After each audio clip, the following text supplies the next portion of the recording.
So today we're going to do a nice calzone with spinach, ricotta cheese, roasted peppers, and mozzarella. You're going to love this cooked in a wood-fired oven.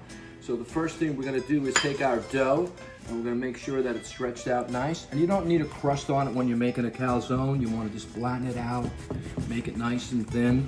And this is going to be a nice sized calzone. We're using a actually 10-ounce dough ball here, so that works, and that'll be really good.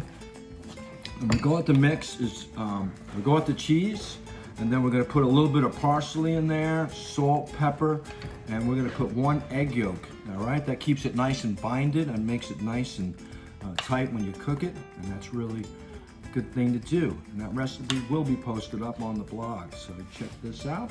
Looks good. Baby spinach is the best thing to use if you're going to do this. So you can take a little bit of baby spinach, all right, and put this right inside. And then we're going to take a little bit of mozzarella, shredded, very nice. And then we're going to put a little bit of roasted pepper. And these are wood-fired peppers. They're not from the jar. You know, just roast them in your oven, make it really nice. You'll get good flavor. You won't get that vinegar from the jar if you roast them yourself.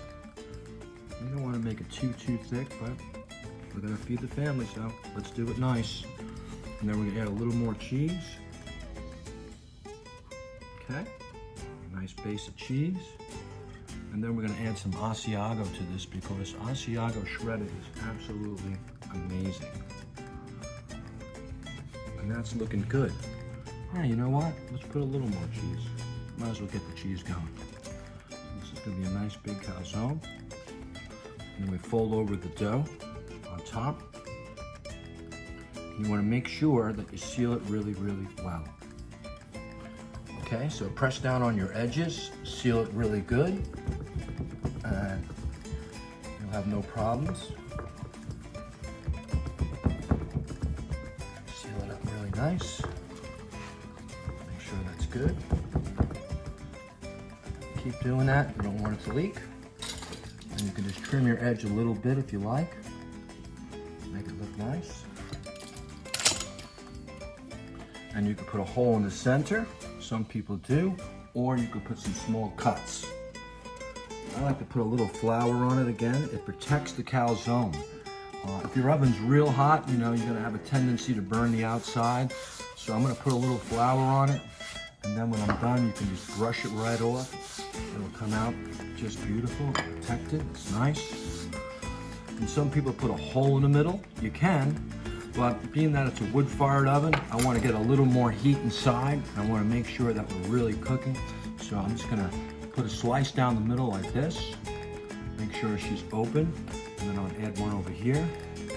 Make sure she's open. And then I'm gonna add one over here. When I see that boiling, I'll know that we're good to go. Okay, now we're going to go in the oven. We're always going to turn it this way so it comes off the peel easy. Make sure you're still sealed. And we'll go right to the wood-fired oven. And we're going to get cooking. Sounds good. All right, so the oven is burning away. I don't have it too hot. The fire is not too big. You want to protect the calzone from superheat in this case. My floor was 450 degrees. I just temped it with the gun. So the fire is, you know, small, nice fire. I got lots of room in this oven, so it's okay. And I want to cook this away from the fire and make sure that I don't rip it when I move it as well. So I'm going to throw it in. It's nice and simple.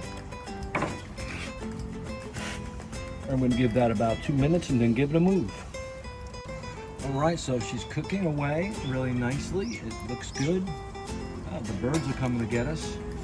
They're getting hungry, and I'm gonna check it out. And you want to, make sure you don't rip the calzone. See, she's cooking nicely. The bottom as well. That's okay. I'm just gonna let it sit in a new spot for a little turn.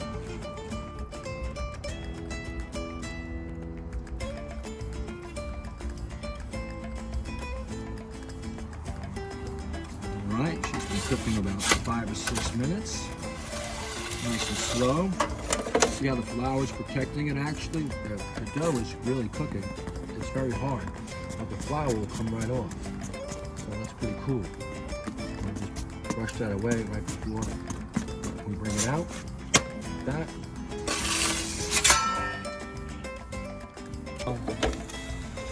We know it's done when we see it starting to bubble and boil everywhere, and the outside is really hard and really crunchy. So you don't want to get too hot. You just want to make sure that, listen to this, okay? Super dough. I'll take that out. It's really good. Let that set up. Yeah, it's like a great steak. It's like a great steak, right? We'll let that set up for a minute or two and finish cooking on its own. And it's gonna be beautiful. All right, now look at that. The dough is really firm, super crispy, and it's looking good. All right, the bottom is cooked. See that? And if you want to take off your flour, like I said, you can. Just let that sit for a minute before you cut it. And this is going to be absolutely incredible. Great Sunday afternoon calzone. All right, let's listen to this crunch. Look at that dough. Cook nice and slow. Flour protects it. And when you give it a cut, you can actually hear it. Wow. Let's see how beautiful this guy is today. Oh my goodness. Look at that. Looking good, right guys?